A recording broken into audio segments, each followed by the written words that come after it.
હજ યાત્રામાં ભીષણ ગરમીએ 1000થી વધુના ભોગ લીધા। ભારતના 90 હજ યાત્રાળુઓ મોતને ભેટ્યા। જમ્મુ કાશ્મીરમાં આગામી વિધાનસભા ચૂંટણીની તૈયારીઓ શરૂ। પીએમ મોદી આજે શ્રીનગરમાં યોગ દિવસ ઉજવશે। રામાયણ આધારિત નાટકમાં વાંધાજનક સંવાદો। નાટકમાં રામ સીતાની મજાક બદલ આઈઆઈટીના વિદ્યાર્થીઓને લાખોનો દંડ। રાઉટ એવન્યુ કોર્ટે દિલ્હીના સીએમને મોટી રાહત આપી। અંતે કેજરીવાલને જામીન।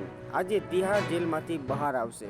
રશિયા યુક્રેન યુદ્ધ અટકાવી દીધું, પરંતુ પેપર લીક રોકી શક્યા નહીં। રાહુલ ગાંધી। પેપર લીક ખતરનાક બીમારી, ગુજરાત તેની પહેલી પ્રયોગશાળા બન્યું। આજે વિશ્વ યોગ દિવસની દશાબ્દી। 2014માં સંયુક્ત રાષ્ટ્રોની ઘોષણા। વર્ષનો આજે સૌથી લાંબો દિવસ, ગુજરાતમાં 13.5 કલાકનો દિવસ। દ્વારકા જગત મંદિરે આજે ઉજવાશે જ્યેષ્ઠાભિષેક મહોત્સવ। ઉત્સવ નિમિત્તે દર્શનના સમયમાં ફેરફાર। ભારતીય અવકાશયાત્રીને અમેરિકા સ્પેસમાં લઈ જશે। સોનાક્ષીના લગ્નમાં પોતાની હાજરી શત્રુઘ્નએ કન્ફર્મ કરી। બિહારમાં નીતિશ સરકારને આંચકો, હાઈકોર્ટે 65% અનામત રદ કરી। બિહાર સરકાર હાઈકોર્ટના ચુકાદાને સુપ્રીમમાં પડકારશે। હીટ વેવનો હાહાકાર। દિલ્હીમાં એક સપ્તાહમાં ભીષણ ગરમીથી 200ના મોત। મૃતકોમાં મોટાભાગે ઘરવિહોણા ગરીબ લોકો સામેલ। વિશ્વના સૌથી મોટા બ્રિજ પર ભારતીય રેલવેનું પરીક્ષણ।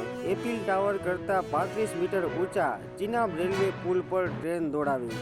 ફાઇનાન્શિયલ ઇન્ટેલિજન્સ યુનિટની કાર્યવાહી। વૈશ્વિક ક્રિપ્ટો એક્સચેન્જ બાયનેન્સને ₹18.82 કરોડનો દંડ। લોકસભાની ચૂંટણીમાં ધાર્યું પરિણામ કેમ ન આવ્યું? આજે અમિત શાહ યોગ કરીને પ્રદેશ નેતાઓનો ક્લાસ લેશે। ચૂંટણી જીત્યા બાદ ભાજપ સાંસદના તેવર બદલાયા। સરેઆમ ધમકી, ભાજપ હિસાબ કરે કે ન કરે, મને જે નડ્યા છે તેને નહીં મૂકું। રાજેશ ચુડાસમા।